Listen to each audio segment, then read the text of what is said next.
Bienvenue sur le rocher. Tu pries, tu jeûnes, tu pardonnes dans le silence. Tu obéis à Dieu quand personne ne t'encourage. Et parfois, tu te demandes à quoi bon? Est-ce que Dieu voit vraiment?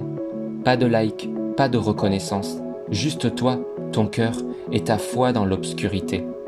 Aujourd'hui, je suis là pour te dire une chose essentielle. Dieu voit ce que tu construis dans l'ombre. Et ce que tu bâtis en secret fera trembler l'enfer au grand jour. L'homme regarde à ce qui frappe les yeux, mais l'Éternel regarde au cœur. 1 Samuel chapitre 16 au verset 7. Le monde t'évalue selon l'apparence, ta plateforme, ton charisme, ta réputation. Mais Dieu t'évalue selon ton intégrité quand personne ne regarde. Dans un monde obsédé par les chiffres, Dieu est intéressé par ton cœur en secret. Tu peux être applaudi en public et désobéissant en privé. Mais tu peux aussi être ignoré par les hommes et honoré par le ciel.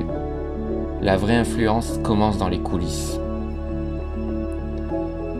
Avant, les miracles, les foules et la croix.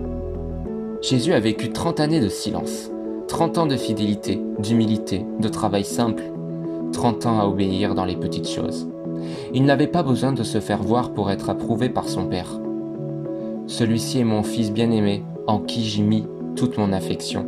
Matthieu chapitre 3 verset 17. Dieu l'a approuvé avant qu'il commence son ministère. Pourquoi? Parce que Jésus était fidèle dans le secret. Ce que Dieu a fait pour son propre Fils, il le fait pour toi aussi. Il façonne, il forme, il prépare dans l'ombre.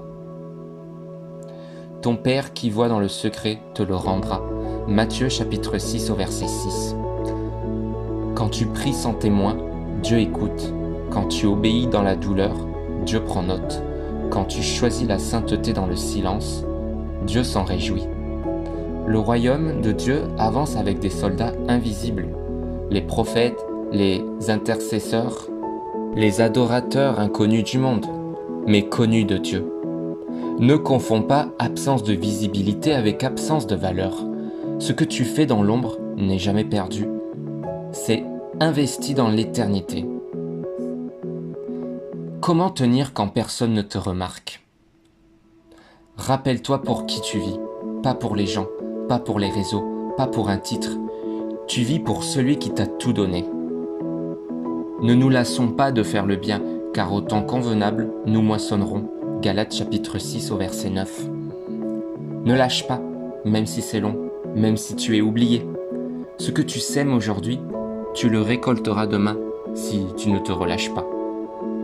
Note les petites victoires, chaque obéissance, chaque pas de foi, chaque larme versée dans la prière, c'est un témoignage céleste que Dieu garde précieusement. Et surtout, reste fidèle là où tu es maintenant. Avant d'être envoyé, sois enraciné. Avant d'être élevé, sois affermi dans le secret. Dieu ne t'a pas oublié. Ce que tu vis dans l'ombre compte plus que tu ne l'imagines. La fidélité secrète est la racine des appels puissants. C'est le terrain d'entraînement des géants spirituels. Ne cherche pas à être vu, cherche à être trouvé fidèle. Car un jour, Dieu dira « Bien, bon et fidèle serviteur, entre dans la joie de ton maître. » Matthieu chapitre 25 au verset 23. Et cette phrase vaut plus que tous les likes que tu montes. Dis en commentaire « Je choisis la fidélité dans l'ombre car Dieu me voit. » Abonne-toi pour recevoir des encouragements bibliques puissants chaque jour. Et souviens-toi, le regard de Dieu sur toi est plus précieux que tous les projecteurs du monde. Sois fidèle, il s'occupe du reste.